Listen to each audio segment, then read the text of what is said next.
15 წუთი ჩავნოც, რამდენი ჩავთო? 15 წუთი და შემდეგ დავთ. კიდევ ერთხელ მადლობა ბატონო თავმჯდომარემ, კიდევ ერთხელ მოგესალმებით კოლეგებო, მივესალმები საქართველოს გენერალურ პროკურორს, პროკურატურის თანამშრომლებს. წარმოდგენილ ანგარიშს, როგორც ჩემთვის, ისე საზოგადოების თითოეული წევრისთვის ნათლად აქვს ერთი ნიშანდობლივი შტრიხი. ნათლად გამოჩნდა, რამდენად დიდი სამუშაო აქვს გაწეული საქართველოს პროკურატურას სხვადასხვა მიმართულებით. დასაბასებელია, რომ პროკურატურა ორიენტირებულია გამოძიებასა და სისხლისამართლებრივი დევნის ხარისხის გაუმჯობესებაზე, დანაშაულთან ბრძოლის ეფექტიანი მექანიზმების განვითარებასა და საზოგადოების უსაფრთხოების უზრუნველყოფაზე. ანგარიშიდან გამოიკვეთა, რომ პროკურატურა მუდმივად ნერგავს ახალ მიდგომებს, რაც ხელს უწყობს როგორც დანაშაულზე ეფექტიან რეაგირებას, ასევე პრევენციული პოლიტიკის გაძლიერებას. წარმოდგენილი ანგარიში კარგად ასახავს პროკურატურის ყოველდღიურ საქმიანობას, მათ შორის ისეთი დანაშაულების წინააღმდეგ ბრძოლის ეფექტიანობის გაზრდის მიმართულებით, როგორიც არის კორუფცია, ნარკოტიკული დანაშაული, კიბერდანაშაული, ტერორიზმი და სახელმწიფოს წინააღმდეგ მიმართული სხვა დანაშაულები. აქვე უნდა აღინიშნოს, რომ საკანონმდებლო ორგანოსთან აქტიური თანამშრომლობა და მიღებული საკანონმდებლო ჩარჩოს საფუძველზე პროკურატურის საქმიანობა უზრუნველყოფს სხვადასხვა ღონისძიების განხორციელებას, მათ შორის არასრულწლოვანების მიერ ჩადენილი დანაშაულების, ქართა მიმართ ძალადობისა და ოჯახში ჩადენილი დანაშაულების წინააღმდეგ ბრძოლის მიმართულებით. პროკურატურის მხრიდან ნიშანდობლივია, რომ აქვეთი ღონისძიების სახით პატიმრობის მოთხოვნის სტატისტიკა არის მისაღები, კერძოდ 64.9% შემთხვევაში გამოიყენება არასაპატიმრო აქვეთი ღონისძიებები და მხოლოდ 35.1 შემთხვევაში მოთხოვნილია საპატიმრო აქვეთი ღონისძიების გამოყენება.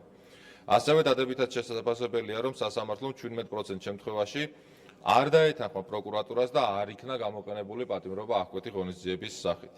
ასევე მისასალმებელია საპროცესო შეთანხმებათა მაღალი პროცენტული მაჩვენებელი 86.5%, რომელიც ხაზს უსვამს პროკურატურის დამოკიდებულებას ბრალდებულთა მიმართ. კერძოდ, თანამშრომლობის, დანაშაულის აღიარებისა და მონანიების შემთხვევაში პროკურატურა ორიენტირებულია დამნაშავეთა რესოციალიზაციისა და ჰუმანურ მიდგომებზე.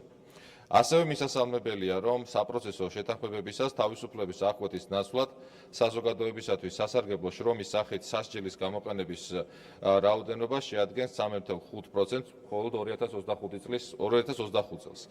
ამავდროულად მნიშვნელოვანია ყველა რელევანტურ უწყებასთან ერთად, რა თქმა უნდა, საქართველოს პარლამენტის ჩართულობით, ერთად განვაგრძოთ მუშაობა არასაპატიმრო სასჯელების გამოსაყენებლად ეფექტიანი საშუალების უზრუნველსაყოფად.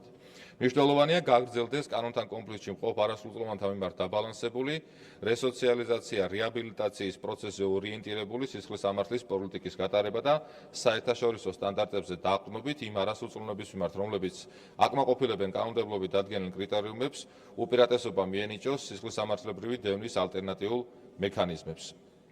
მნიშვნელოვანია ის გადადგმული სისტემური ნაბიჯები, რომელიც მიმართულია ჟურნალისტების საქმიანობის ხელშეშლის წინააღმდეგ საქმეების გამოძიების, ფულის გათეთრების, კორუფციის და კორუფციული დანაშაულების, ორგანიზებული დანაშაულების, ოჯახში ძალადობის, ნარკოტიკული დანაშაულების, ტერორიზმის და სახელმწიფოს წინააღმდეგ მიმართული სხვადასხვა დანაშაულების მიმართ, მათ შორის სახელმძღვანელო დოკუმენტების შემუშავებით და მატერიალურ-ტექნიკური ბაზის გაუმჯობესებით, ამავდროულად თანამშრომელთა კვალიფიკაციის ამაღლებისთვის გადადგმული ნაბიჯებით. მნიშვნელოვანია ასევე ხაზი გაუსვათ ზოგადად პროკურატურის და ზოგადად მართლმსაჯულების სისტემის დამოუკიდებლობას. თუ 2004-2012 წლებში ჩვენ ფაქტობრივად ჰქონდა სასამართლო სისტემა, რომელიც იყო პროკურატურის განაყოფი და გაგრძელება თუ პირიქით, ფაქტები 2012 წლის შემდეგ საპირისპიროზე მეტყველებს. საკანონმდებლო ცვლილებები, განხორციელებული საკანონმდებლო ცვლილებები სასამართლო სისტემაში, რომელიც პირველი სამი ტალღა განხორციელდა იუსტიციის სამინისტროში და ჩვენი კოლეგა ქალბატონი თია წულკიანი ზუსტად ამ რეფორმას ედგა სათავეში, რისთვისაც კიდევ ერთხელ მას მადლობას გადაუხდით. შემდეგ მეოთხე, მეხუთე ტალღები, რომელიც საქართველოს პარლამენტში განხორციელდა. სასამართლო სისტემის დამოუკიდებლობის უზრუნველყოფა კონსტიტუციური ჩანაწერების დონეზე. საქართველოს პროკურატურის დამოუკიდებლობის უზრუნველყოფა ჯერ საკანონმდებლო ცვლილებებით და შემდეგ უკვე კონსტიტუციური გარანტიებით. და ეს ყველაფერი გამოიხატება უკვე შედეგებში, ციფრებში და საქმეებში. და მოდით ვნახოთ რა არის ის ციფრები, რომელსაც ასე ურჩხიან ხოლმე კოლექტიური ნაცმოძრაობის წარმომადგენლები, მათ შორის მათი ფრთა, დავესწრებით ჩემს კოლეგას, მათი ფრთა საქართველოს პარლამენტში. ეს არის დავების სტატისტიკა, რომელიც ახლა განხილვაშია სტრასბურგის სასამართლოში. შეგახსენებთ, რომ საქართველოს წინააღმდეგ 2025 წლის მონაცემებით სტრასბურგის სასამართლოში 194 საქმეა. გამოქვეყნებული ოფიციალური სტატისტიკის თანახმად, საქართველოს ამ აჩვენებლით წინ უსწრებს 29 სახელმწიფოს, მათ შორის 19 ევროკავშირის წევრ ქვეყანას. ეს ქვეყნებია ავსტრია 220 საქმე, ხორვატია 759 საქმე, ლატვია 220 საქმე, ლიეტუვა 292 საქმე. ეს ის ქვეყნებია ბოლოს ჩამოთვლები, რომელიც განსაკუთრებულად დემოკრატიულ უკუსვლაზე და ადამიანის უფლებების ხარისხის დაცვის სტანდარტების შემცირებაზე გვესაუბრებიან საქართველოში. გარდა ამისა, წინ უსწრებს საქართველოს უკრაინას, თურქეთს, აზერბაიჯანს, ბულგარეთს, პოლონეთს, მოლდოვას, რომელიც თურმე ლიდერი ქვეყანა არის ევროკავშირში გაწევრიანების გზაზე. მოლდოვის შემთხვევაში 468 საქმეა მიმდინარედ განხილვაში სტრასბურგის სასამართლოში.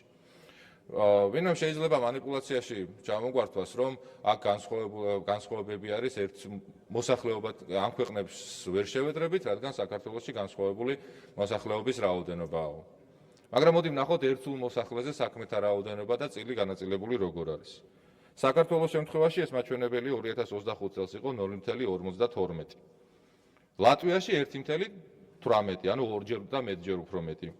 ლიეტუვაში 1, ორჯერ მეტი შესაბამისად საქართველოზე. ლუქსემბურგში დაახლოებით ჩვენნაირად. პოლონეთი 0.91, პორტუგალია 0.56. მოლდოვაში 1.97, დაახლოებით 4ჯერ უფრო მეტი, ვიდრე საქართველოს შემთხვევაში. ამავდროულად მნიშვნელოვანია, რომ ხაზი გაესვას გამამართლებელი განაჩენების რაოდენობას, რომელიც 2008, 2009, 2011 წლებში სისხლის სამართლის საქმეები, რომელიც არსებითად იქნა განხილული სასამართლო პროცესებზე, გამამართლებელ განაჩენთა რაოდენობა იყო 0.1%. 0.1%. ხოლო 2025 წლის მონაცემებით იმ საქმეთა რაოდენობა, რომელიც სისხლის სამართლის საქმეთა რაოდენობა, რომელიც სასამართლოში არსებითად იქნა განხილული, 17%-ია გამამართლებელი განაჩენი. ეს ერთი მხრივ ხაზს უსვამს, რომ სასამართლო სისტემაში უზრუნველყოფილია, მათ შორის იმ საკანონმდებლო ცვლილებებიდან გამომდინარე, რაც ქართული ოცნების გუნდის ინიციატივისა და მხარდაჭერით მოხდა, უზრუნველყოფილია შეჯიბრობითობის პრინციპი. სადაც როგორც ბრალდებულს, ისე ბრალდებულს მხარეს, დაცვის მხარეს, ისე ბრალდებელ მხარეს აქვს თანაბარი უფლებაუნარიანობა, სადაც უზრუნველყოფილია დაზარალებულთა დაცვის მაღალი გარანტიები და ამ კუთხით მათ შორის შეგახსენებთ, რომ საქართველოს პარლამენტმა ჩვენი გუნდის ინიციატივით ახალი ფართო მასშტაბური საკანონმდებლო ცვლილებები მიიღო წინა წელს და მნიშვნელოვანია მათი ეფექტიანი აღსრულება პრაქტიკაში, რაც ხორციელდება კიდეც ჩემს ხელთ არსებული ინფორმაციით. შესაბამისად, როდესაც საუბრობს ვინმე პოლიტიკურ მართსაჯულებაზე, სასამართლო სისტემისა თუ პროკურატურის და პროკურატურაში პოლიტიკურ გავლენებზე, ეს ყველაფერი პირდაპირ მიზანმიმართული თავდასხმაა საქართველოს მართსაჯულების სისტემაზე და შესაბამისად ჩვენი ქვეყნის შიდა საქმეებში ჩარევის კლასიკური მაგალითი. როგორ შეიძლება არ გავიხსენოთ 2020 წელი და 2021 წელი და პარლამენტის თავმჯდომარე მე არ მომცემ საშუალებას, რომ რაიმე არასწორი ინფორმაცია გავაჟღერო, როდესაც მან პირადად დასვა ეგრეთ წოდებული მედიატორის წინაშე, თუ საიდან გაჩნდა შარლ მიშელის თავსმოხვეული შეთანხმების ერთ-ერთ პუნქტად გენერალური პროკურორის არჩევის წესის ცვლილება, რომელიც პირდაპირ კოლექტიურ ნაცმოძრაობას აძლევდა შესაძლებლობას, რომ მათი მართული, მათი გავლენების ქვეშ მყოფი გენერალური პროკურორი არჩეულიყო, აღმოაჩინეთ, რომ თურმე ეს ნაცმოძრაობას გონებაში არ მოსვლია. და ვერც მოვიდოდ, იმიტომ რომ მათ გადაწყვეტილების და ფიქრის უფლებამოსილება არ გააჩნიათ. ეს პირდაპირ გარედან მიღებული მითითება იყო, გარედან დაყენებული საკითხი იყო და ჩვენ ეს ყველაფერი რომ უზრუნველყო, დიახ, მივიღებდით ჩვენ გენერალურ პროკურორს, რომელიც იქნებოდა პოლიტიკურად მართული. ისევე როგორც ეს იყო პოლიტიკურად მართული მაგალითად სახალხო დამცველი ქალბატონი ნინო ლომჯარია. რომელიც ახლა თქვენ რომელთან დაკავშირებითაც მარტივად შეგვიძლია გითხრათ, აღიარ დადასტურებული ფაქტია, რომ ქალბატონი ნინო ლომჯარია თქვენს ბელადთან, გახარიელების ბელად გიორგ გახარიასთან ერთად 20 ივნის ერთ ოთახში იმყოფებოდა. მათ შორის ესწრებოდა მის მიერ მიღებულ გადაწყვეტილებებს, მის მიერ გასცემულ ბრძანებებს, მასთან ერთად იმყოფებოდა ერთ-ერთი ქვეყნის ელჩიც, ესეც დადასტურებული ფაქტია, თვითონვე აღიარა. ქალბატონ თეას დასჭირდა შესაბამისი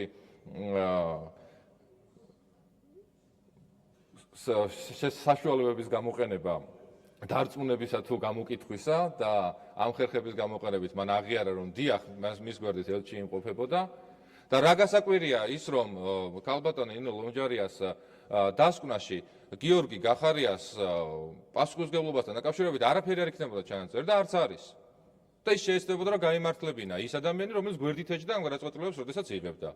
სხვათა შორის სტრასბურგის სასამართლოს გადაწყვეტილებაზე 2 დღის განმავლობაში თქვენ მთელი PR კამპანია გაქვთ აწყობილი რაზე? აბსოლუტურ ტყუილზე და სიცრუეზე, რომ თითქოს სტრასბურგის სასამართლომ გაამართლა გიორგი გახარია. ორი ვარიანტია, ან უბრალოდ არაკომპეტენტურობასთან გვაქვს საქმე და არ იცით როგორ იწერება სტრასბურგის სასამართლოს გადაწყვეტილებები, რომ ერთი არის ფაქტობრივი მდგომარეობების აღწერა, თუ რა მოხდა და რა მტკიცებულებები არსებობს, ან რას ეყრდნობა კონკრეტული სისხლის სამართლის საქმეები, ან ბოლომდე მიუყვანელი საქმეები და მეორე არის უკვე შეფასება სტრასბურგის სასამართლოს. სტრასბურგის სასამართლომ აღწერილობით ნაწილში აღწერა დიახ ნამდვილად, რომ ნინო ლომჯარია, რომელიც გიორგ გახარიასთან ერთად იყო გვერდით, ამბობს და აცხადებს, რომ მან ვერ დაადასტურა და ვერ მოიკვლია, ვერანაირი ფაქტი ვერ დადო, რომ გიორგ გახარიას რამე ბრძანება გაეცა. ამავდროულად თვითონვე გიორგი გახარია გამოძიების ეტაპზევე, მანამდე რომ ყელყელაობდა და ყველა ეთერ დადიოდა და საუბრობდა, რომ 20 ივნისთან დაკავშირებით ყველა გადადგმულაბიჯე, ყველა სამართალდარღვევაზე, ყველა გადაცდომაზე, ყველა დანაშაულზე ის იყო სრულად პასუხისმგებელი, გამოძიებას წინაშე როგორც კი წარდგა, პირდაპირ თვითონ დაიწყო დასახელება და გადაბრალება, რომ კონკრეტულმა პოლიციელებმა ჩაიდინეს დანაშაული და მე არაფერ შუაში არა ვარ. მათ შორის რეზინის ტყვეების გამოყენებაზე ბრძანების გაცემის კონტექსტში. ამ ყველაფერს ერთად სტრასბურგის სასამართლომ გაუკეთა შეფასება. მათ შორის დიდმა პალატამ, რომ არ არის სრულად გამოძიებული 20 ივნის მიმდინარე მოვლენებიდან გამომდინარე საქმე, მნიშვნელოვანი და ამ კონტექსტში საქართველო, ანუ სახელმწიფო არ ღვევს მის ვალდებულებას და შესაბამისად დავალებული იყო, რომ გამოძიება ბოლომდე ყოფილიყო მიყვანილი. შესაბამისად, არათუ გაამართლა გიორგი გახარიას სტრასბურგის სასამართლომ პირიქით დარღვევა დაადგინა, რომ არ არის გამოძიებული მისი დანაშაულებრივი ქმედებები, რამდენად იყო 20 ივნის საქმეში. და შემდეგ ასეულობით საპროცესო მოქმედება გახდა საჭირო. გამოიკითხნენ არაერთი პირი, რომლებიც მოწმის სახით იკითხებიან მიმდინარე სასამართლო პროცესის მიმდინარეობისას. და სასამართლოში წარდგენილია შესაბამისი ბრალი. ეხლა თავი დაანებეთ თქვენი ბელადის გაправების ბოდიშის არგონისთვის, მაგრამ სხვა არაფერი არ არის თუ არა ეს თქვენი უბადრუკი მცდელობები. და თუ რაიმე დასაცავი გაქვთ, დაიცავით საქართველოს სასამართლო სისტემაში. თუ არ დაგაკმაყოფილოთ გადაწყვეტილება, გააგრძელეთ დავა სტრასბურგის სასამართლოში. მაგრამ დარწმუნებული ვარ, რომ როგორც სხვა ამ ქვეყნის ავის მოსურნეები, რომლებიც სხვადასხვა სისხლის სამართლის საქმის, ადმინისტრაციული საქმეების, სამოქალაქო საქმეების პოლიტიზირებას ცდილობდნენ, რომ დამარცხდნენ საქართველოს წინააღმდეგ ბრძოლაში, ასევე დამარცხდებით თქვენს. აქ ბატონი ფარულავა საუბრობდა, რომ ბამუკამდინარაძემ აღიარება გააკეთა. კი, ჩვენ მოვისმინეთ ყველამ ბამუკამდინარაძემ როგორ განაცხადა, როგორ დაადასტურა და აღიარა, რომ მან პირადად გადახერხა ღობე 4 ოქტომბერს. აი ამ სიგიჟეს ამტკიცებთ ახლა თქვენ. ამიტომაც არის, რომ არა ნულოვანი მხარდაჭერა გაქვთ, ნულოვანი ნდობა გაქვთ ქართული საზოგადოებისაგან. ისე ბატონო გიგა, რო იცოდეთ, ალბათ გიმალავენ, რომ ორ თავდასხმასთან დაკავშირებით გიორგი გახარია არის დაზარალებულად ცნობილი და გამოძიება მიმდინარეობს. ამ გამოძიების ფარგლებში რა დანაშაული გამოვლინდება და ვისი დანაშაული გამოვლინდება, ვნახოთ. გამოძიება მივა ბოლომდე დარწმუნებული ვარ. თქვენ საუბრობდით მშვიდობიან აქციების მიმდინარეობისას, აქციის მონაწილეებზე თავდასხმებზე. საინტერესოა მშვიდობიანი აქციები სად ნახეთ? ალბათ მოლოტოვის კოქტეილის სროლა, ალბათ პიროტექნიკის სროლა, ამ შენობის, სადაც თქვენ ბრძანდებით, ამ შენობის დაწვის მცდელობა, პრეზიდენტის სასახლეში შეჭრის მცდელობა, დამხობის მცდელობა, ეს ყველაფერი თურმე მშვიდობიანი ყოფილა. ალბათ ეს მიგაჩნიათ. მაგრამ თქვენ არ გაკმაყოფილოთ მაგალითად პასუხისგებაში მიცემულ ადამიანთა რაოდენობა. აქვე უნდა ხაზი გაესვას, რომ 500-მდე მოძალადიდან მხოლოდ 35 პირი იქნა პასუხისგებაში მიცემული. და რატომ? იმიტომ რომ ისევ და ისევ განსხვავებით ნაციონალური მოძრაობის რეჟიმისგან, სადაც შესაძლებელი იყო ერთი ფარატინა ფურცლით ბრალის წარდგენას და შემდეგ განაჩენის დაყენებაც, ახლა მტკიცებულებათა მაღალი სტანდარტია საჭირო. მათ შორის საკონსტიტუციო სასამართლოს გადაწყვეტილებებიდან გამომდინარე ქებურია პარლამენტის წინააღმდეგ. სადაც არ შეიძლება ერთი ან ორი მაგალითად ირიბი მტკიცებულებით პასუხისგებაში მიეცეს ვინმე.